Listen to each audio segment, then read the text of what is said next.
us. He's the head coach of the Los Angeles Chargers. He's Jim Harbaugh back on the program. Coach, thanks for joining us. When's the last time you thought about your Super Bowl here in New Orleans? Yesterday, I was talking to my brother, and we were reliving some of those that week leading up to it, and the game, and the power outage, and just some of the different plays. But a lot. I think about it a lot. Almost every it comes up. Where are you going to watch the Super Bowl? I'll be watching it at home. Be watching it at home with the family and the kids. It's I wish I was there. That's the thing. Wish I was there with you. Wish we were getting ready, having a Wednesday practice before the game, and but it's still just a great respect that I have for the game, for the NFL, for the two teams that have battled their way and overcome the obstacles to be there. So I'll be watching for sure. Could you find yourself rooting for the Kansas City Chiefs? Yeah, you know what I do is I find myself really at all times. I mean, the Ravens. I'll root for the Ravens. If we're not playing them. Now, if we're playing them, then there's no rooting for the Ravens. But even if it wasn't going to help us, I would still be rooting for the Ravens. But every other game, really college or pro. I mean, in Michigan, I'll root for Michigan. But every other one, I find myself rooting for the team that's playing the hardest as the game is going on. That's pretty much how I look at a football game and root for a particular team. What would Mahomes have to accomplish to supersede Tom Brady, in your opinion? Well, I don't know. I mean, every time you start making those kind of comparisons, somebody would. They're both great. I mean, they're both great. There's no question that what Patrick Mahomes has done, what Andy Reid has done with that team, what Spags has done with that team, and it's watching this game, I'm really going to be interested in the defenses the most. The Chiefs, their ability to tackle, Dan, on all three levels, the line, the linebacker, the secondary, incredible. Opposing wills, Saquon Barkley, the year he's had, the way that line is blocked, and then Vic Fangio, the impact that he's had on the Eagles defense. I mean, that's it's going to be a tremendous matchup, and I think you're going to see it on the defensive level as much as any. It's amazing. Spags isn't a head coach. He's an incredible coach, and everybody in that game is it's nothing but respect, Dan. All right. So, what was your defensive philosophy against the Chiefs and Mahomes? Yeah, it was to contain. Play the first play as well as we could, and he's got that ability to extend the plays too. So you have to plaster in the secondary. You have to stay with and do your best to not give him the look that he is incredible at. He is incredible at finding the man zone look, and then you have to tackle and cover, and you got to play good. But he's an incredible player. Talking to Jim Harbaugh, the Chargers head coach. I don't know if there's this seismic shift, but we saw it with Justin Herbert, Jalen Hurts, Josh Allen. Less passing.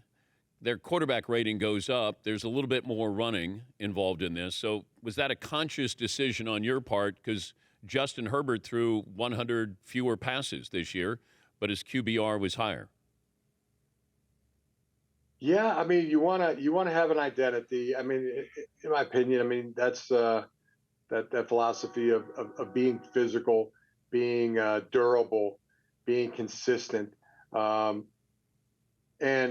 finding the signature play. The signature run play that a defense has to stop, and then off of that comes play action. Off of that comes ways to protect it in the quick game, the movement game, the play action game. Especially I think some teams were highly successful. Philadelphia's been highly successful doing that, the wide screens, and you see that they're able to protect that running game that way. I mean, that's the philosophy, and it's the teams that are really good, both teams that are in this game, I mean, are highly effective. Running the football and throwing the football, and ways to move the ball and not turn it over, not beat yourself, but be able to beat your opponent as well. Those are key factors. I mean, how much blocking, tackling, all those things. How much were you rooting for Notre Dame versus Ohio State a couple of weeks ago? It was the same. I was the same. I found myself just rooting for the team that was playing the hardest. And you didn't care if Ohio State lost? No, I don't. That stuff doesn't get in my head, Dan. It doesn't occupy that kind of space, in the dome. Okay. I'm surprised. Rich Eisen, who went to Michigan, he said, I've rooted for Notre Dame one time, and I was rooting for them against Ohio State to beat them. But you don't care. You moved on from that. Yeah, I mean, I love for the competition, and I think people make a mistake. I think they make a mistake in their life. Coaches make a mistake of letting a certain school or opponent or a rival get in their head, occupy space, have that running around. I mean, the main thing is take care of yourself. I mean, you got a team that you can coach. You got a team that you can do everything in your power to make better, and attack that. That seems the better way to go. Are you and Pete Carroll on friendly terms now that he's a lot of battles? lot of battles. But are you friendly-ish now that you're in the same division here? How's that going to be at the end of games? Yeah, it is. It's respect. I mean, I have respect for him. I mean, the competitor that he is, the teams that he produces, and yeah, we just talked the other day on Sunday, as a matter of fact. And there's I'd like to feel like he's he's got that same kind of competitive respect. Wait, you just had a casual conversation with Pete? You dial him up? What happened? You see him on the street? Yeah. We were talking about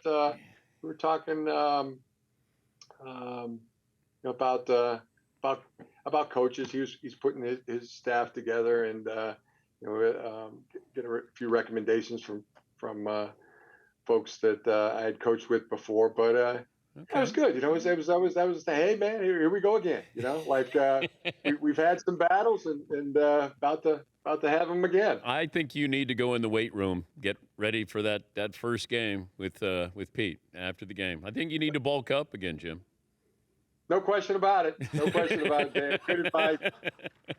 We're going to hit the training environment hard. Yeah.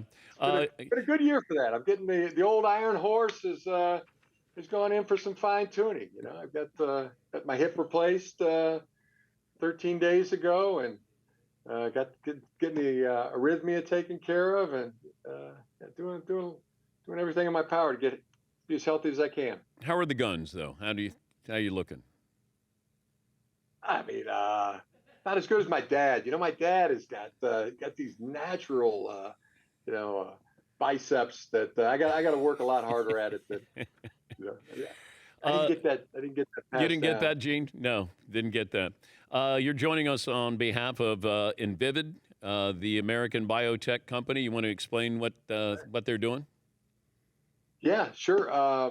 Appreciate that. Speaking of health, like I said, I mean, you get to a point. I mean, I was like 60 years, it seemed like, of just blue twisted steel, and now getting a few repairs. But yeah, in Vivid, it's COVID's still here.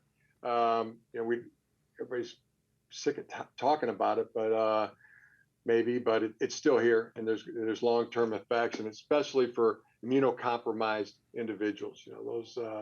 Those that are fighting cancer, organ transplants. I mean, they're especially susceptible. And just to let people know, there's options. Not a doctor, you know that well, Dan. People should talk to their doctors about what's best for them, but check out the website, expandtheiroptions.com. Expandtheiroptions.com. Could we get your hip, the old one for the man cave, that I can just kind of put it in a glass enclosure?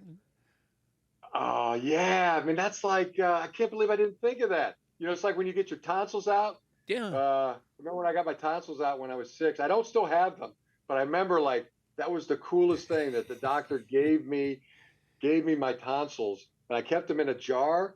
I had them in the room for a while until we made a move, I think, and then something happened to them. But yeah, I'm gonna check on that to see if that hip is still there. But somewhere. people should understand. Need that, right? You didn't need hip replacement surgery. It was elective. You just did it to show how tough you are, and I respect that.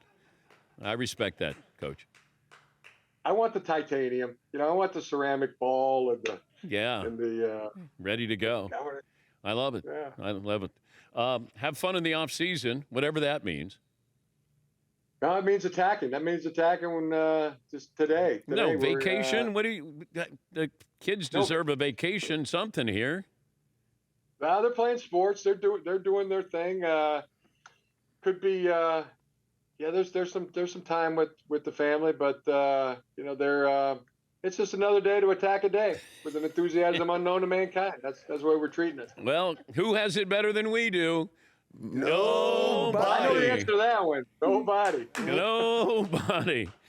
Thank you, Coach. Good to talk to you again. Great to see you. Great to talk to you. That's Jim Harbaugh, Chargers head coach. Nobody.